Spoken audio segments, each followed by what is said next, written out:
Ainda não começaram a mexer aí no Fordinho, alongar o chassi dele e colocar um terceiro eixo. Posteriormente colocar uma carroceria de madeira. Acho que essa semana aí começa os trabalhos. Adesivo do Charada.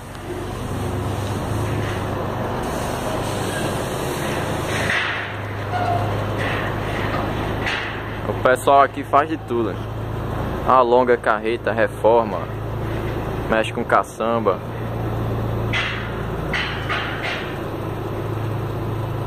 É isso aí. Tá aí o Fordinho 4532.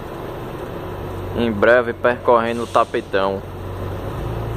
Corujinha por cá. Quem gostou, se inscreve aí no canal. Deixe seu comentário. Em breve, novidades.